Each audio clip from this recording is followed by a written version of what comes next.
Hello, friends, and welcome to Shauna Stitches. I'm Shauna, and this is my crafty podcast where I normally talk about all the things that I've been working on lately. Today's episode is going to be just a bit different.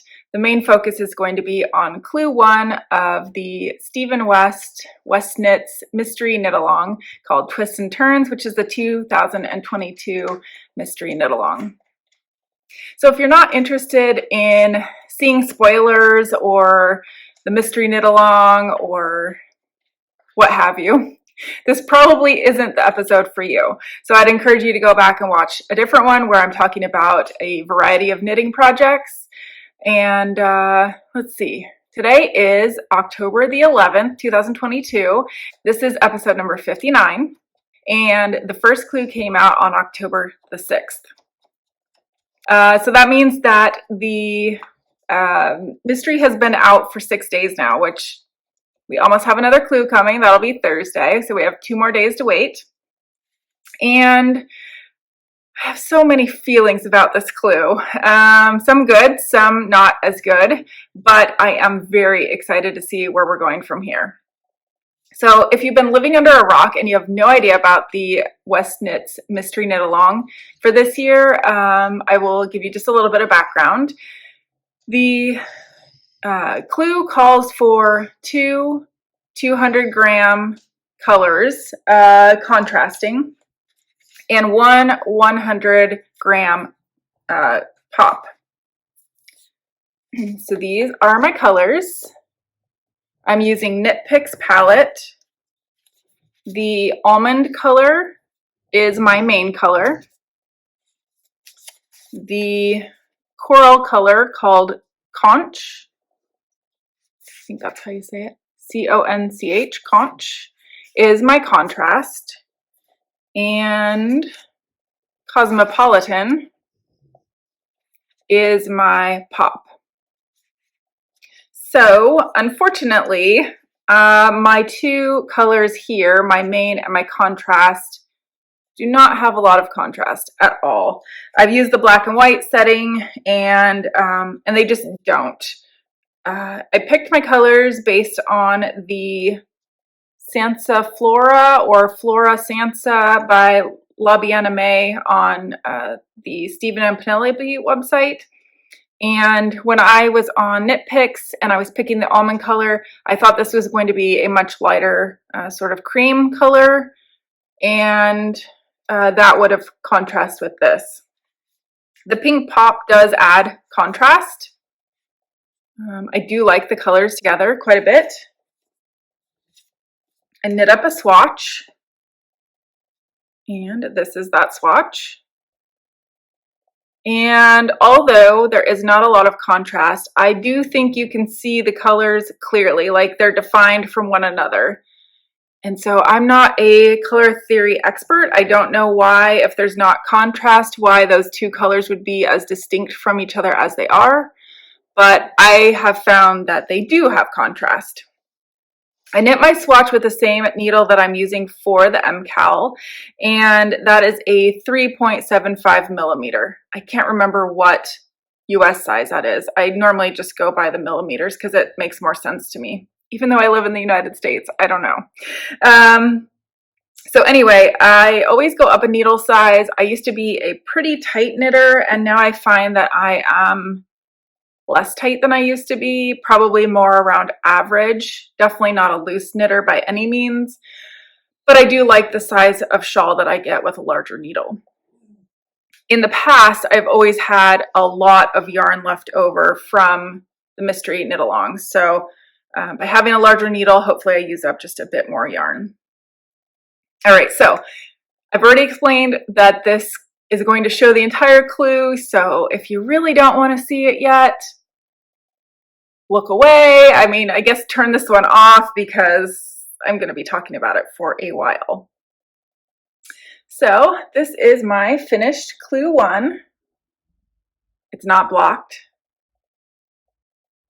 And as I was saying, I think my colors are distinct enough. There is not a lot of contrast, but I can definitely see that there is the almond color and there's the coral color, and to my eye, they don't blend together.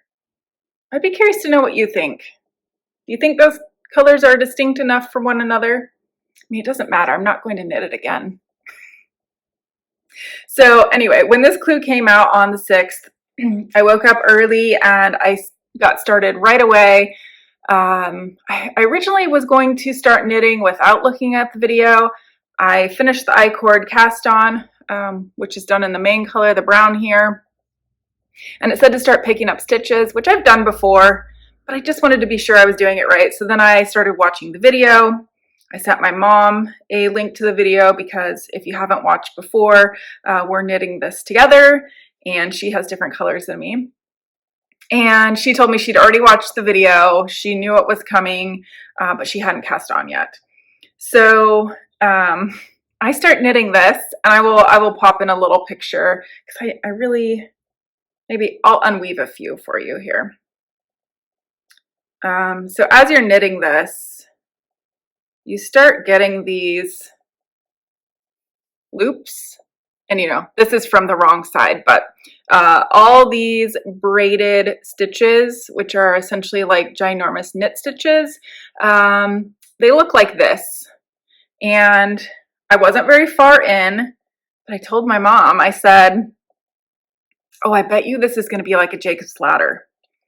And her, having already watched the entire clue, was very secretive. She's like, I don't know, we'll just have to see where it's going. And so I'm thinking, all right, well, if it does, it doesn't happen in this clue. So I continue watching and I continue knitting. And before you know it, Stephen has started to loop these larger loops into these sort of braided looking knit stitches. You can see these offer quite a lot of texture. And they close up those holes, thank goodness, because I did not want a really holy shawl. And that's not to say there won't be holes later, but for now, it's not big and holy. So as soon as I saw that they were doing that, I told my mom, I was like, I was right. So the reason why my brain went to Jacob's ladder, which I don't know if that's like the technical term for it, but I crocheted a blanket, which I will pop a photo in here. In 2012 to 13, I crocheted, it's called Snakes and Ladders, I believe. And I couldn't tell you who the designer is, but I will have a link down below to my Ravelry page, and that will have the designer linked. But for this design, it had these diamond shapes, and you would crochet longer sections, and then when you were finally done with it, you laddered up those loops, and it snugged everything together, and it just makes a really cool design. So I kind of feel like I was a little bit ahead of the game on that one because a lot of people were saying they had no clue, they've never seen this sort of technique done before, and although I've never seen it in knitting, I have seen it in crochet. So I thought that was actually kind of cool that I guessed correctly. I did not pre-guess correctly. Before seeing the clue, I would have never guessed that this was where we were going, but I think it's pretty cool. I will say, does this give you like lampshade vibes a little bit? I don't know. I'm not mad about it, but maybe circus tent or lampshade or adjuster's hat. I don't know. It's kind of funky. I am very curious if you have finished clue 1, and again, I said this is unblocked. I want to know what your dimensions are, because I feel like other people's pictures, this looks way bigger, and mine seems small. And like I said, I went up a needle size, but the widest points here, I went to the edge of the I-cord, to the edge of the I-cord right here. And that for me is about 24 inches. And from the top to the bottom, sort of like the bottom loop, so hard to show. So like from here to here is about 14 inches. So I'm a little curious to know if I'm on the mark or if it's a lot smaller, a lot bigger. It's really hard to see the dimensions in relation to other objects, because when it's just the photo of the knitting, you don't know how close they are to it, how far away, that sort of thing. So Stephen West is pretty well known for having very large shawls, so I'm not too worried. That being said, a couple of the testers have posted how much yardage they used, and I found that from I think she's Elder007. I don't know her real name, but she tests for Stephen all the time. She's Pink Queen Yarns on Instagram, and that's who I based my colors off of, although, like I said, they didn't turn out exactly how I expected. She used in the high 40s, like 48 and 45 or something very similar to that, and I'm talking grams.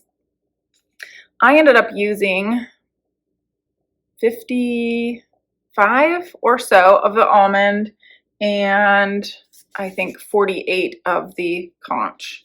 So I've used, these come in 50 gram skeins, I've used just over one each.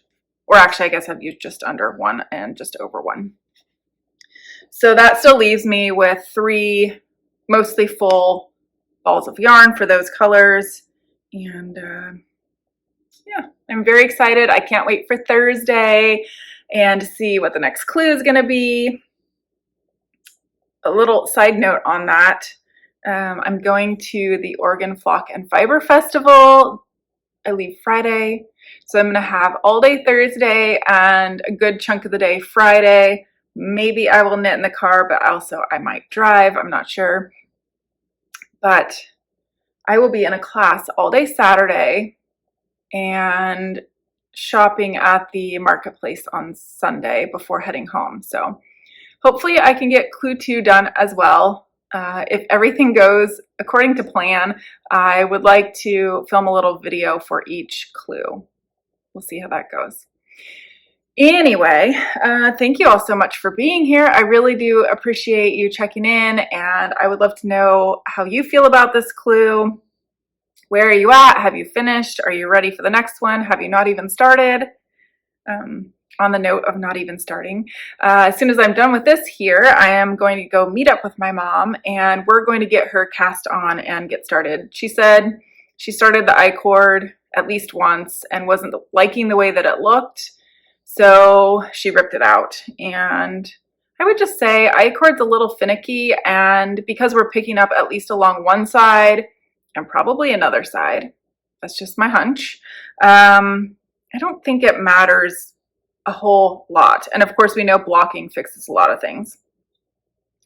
I guess before I go, the one thing I will say, I have found that I am very much a process knitter. I enjoy the process more so than the finished object, although I do like finishing things. I did not love the process of knitting this. There's nothing really wrong with it, but for me personally, I just didn't love all of the casting on and binding off and casting on and binding off. I don't know. For some reason, that part I didn't like, but I really like the finished result. So it's totally worth it. If you're also not enjoying every single stitch, stick with it. I encourage you. It's going to be a lot of fun. And yes, I'm enjoying everyone's videos about this MKAL, so if you're so inclined to make your own video, please let me know down below. I have watched pretty much all the ones that I could find on YouTube. There aren't a ton. So yes, if I'm missing somebody's fabulous blog or vlog or video, whatever you want to call it, let me know down below. Of course, I'm following along with Martin from Knit365 and is that Irina from Fiber Chats? Really enjoying that whole series and all of the West Knits hype. It's totally worth it. So fun. I can't see ever not knitting the mystery knit along. So fun. All right, guys, that's it. And if you have any questions, comments, need some links, whatever, let me know down below and I will be happy to answer those. All right, I'll talk to you soon. Bye.